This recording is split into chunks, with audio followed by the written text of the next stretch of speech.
Hola y qué gran alegría daros la bienvenida a este nuevo análisis. Vamos a entrar directamente en materia, porque hoy tenemos entre manos una de las paradojas de verdad más alucinantes del mundo moderno.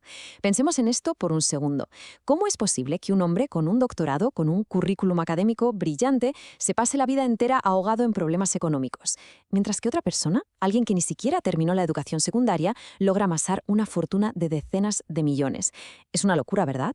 Pues esta es exactamente la historia central que vamos a destripar hoy, basándonos en esas lecciones fundamentales que separan a los que dominan el dinero de los que lamentablemente son dominados por él. Y claro, esto nos lleva a una pregunta súper reveladora que extraemos directamente de los textos originales. ¿Por qué los estudiantes con las mejores notas suelen tener problemas financieros? A ver, es increíblemente común ver a profesionales brillantísimos, no sé, médicos, banqueros, contables, pasarlo mal económicamente toda su vida. Y la respuesta radica en nuestro propio sistema. Las escuelas están diseñadas al milímetro para enseñar habilidades académicas y profesionales, sí, pero dejan completamente de lado la educación financiera.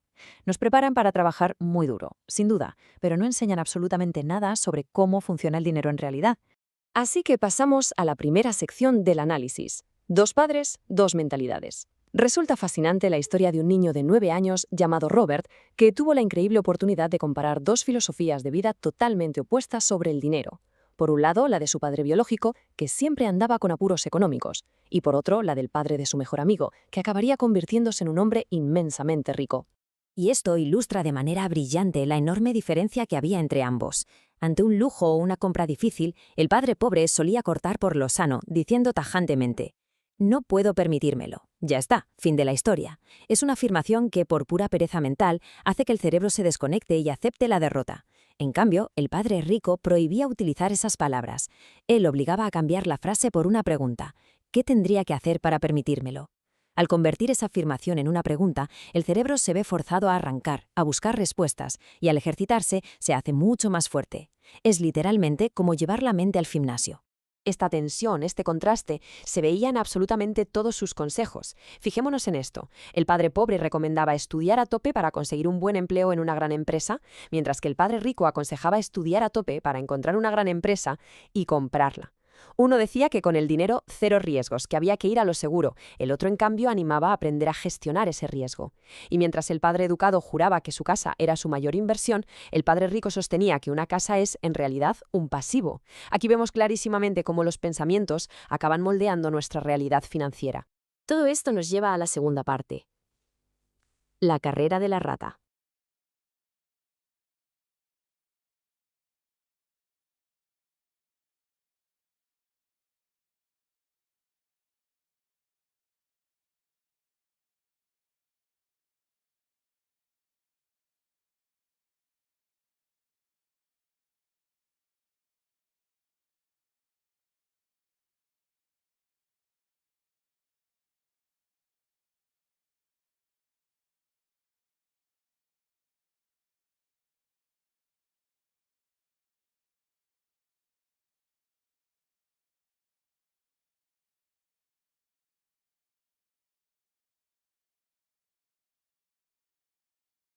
Todo esto nos lleva a la segunda parte, la carrera de la rata.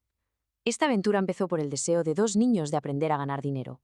Se sentían un poco apartados por sus compañeros de clase más ricos, así que decidieron pedirle consejo a este padre rico. El padre rico aceptó el reto, claro que sí, pero se negó en rotundo a darles una charla en plan profesor.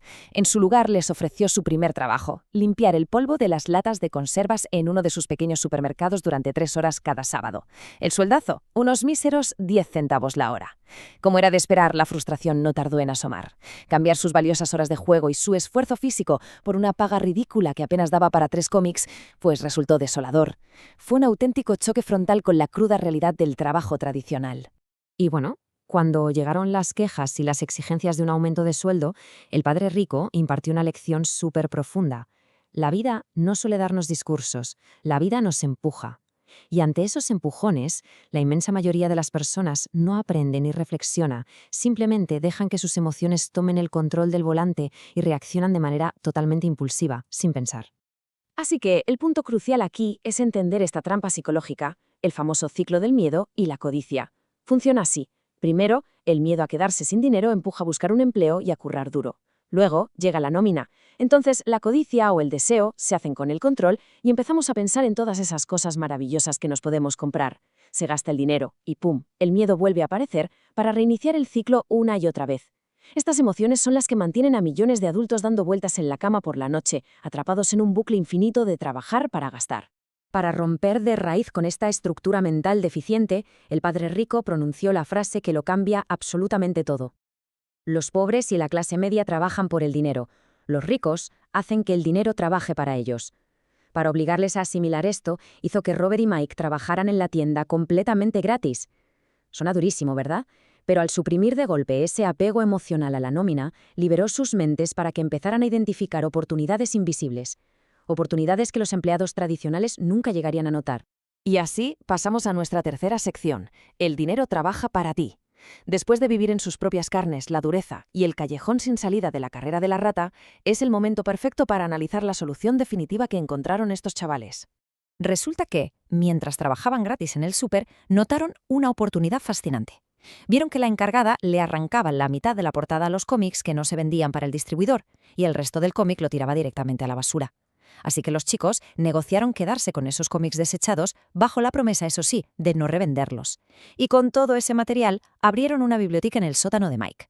Cobraban a los niños del barrio 10 centavos por entrar, lo que les daba derecho a leer absolutamente todos los cómics que quisieran durante 2 horas enteras. El éxito fue, literalmente, arrollador.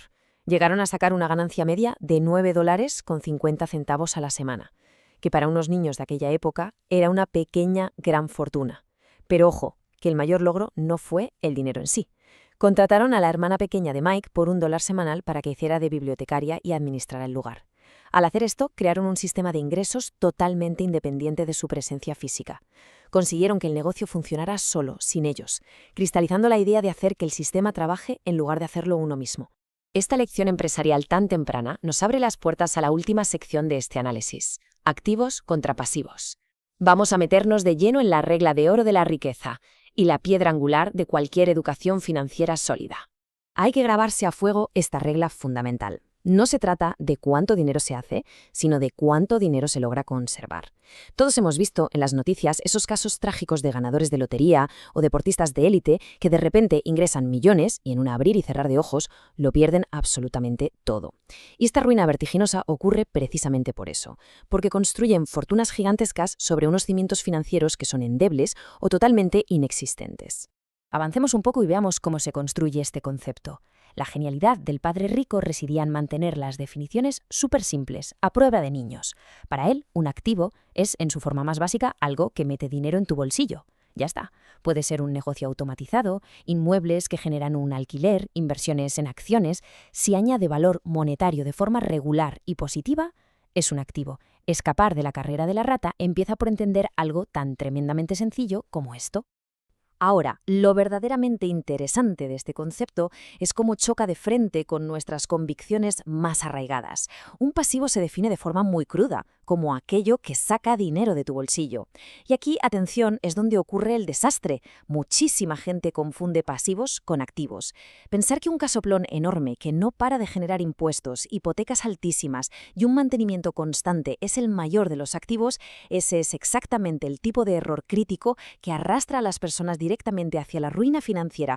Cuando cruzamos los datos y comparamos los hábitos de consumo de las distintas clases sociales en esta tabla, todo encaja como un puzzle. Las personas con menos recursos suelen gastar sus limitados ingresos exclusivamente en sobrevivir, en gastos básicos. Los ricos, por su parte, invierten su capital a muerte en adquirir verdaderos activos. ¿Pero qué le pasa a la clase media? Pues que experimentan grandes dificultades toda su vida porque se dedican a comprar pasivos, casas más grandes, coches costosos a crédito, y todo bajo la total y absoluta falsa impresión de que están acumulando activos. Para poner el broche final a este recorrido de forma imparcial, dejamos sobre la mesa esta reflexión provocadora. Teniendo en cuenta cómo las escuelas nos preparan para ser empleados impecables, pero no para gobernar nuestras propias finanzas, la gran pregunta es, ¿las personas trabajan para el dinero o el dinero trabaja para ellas?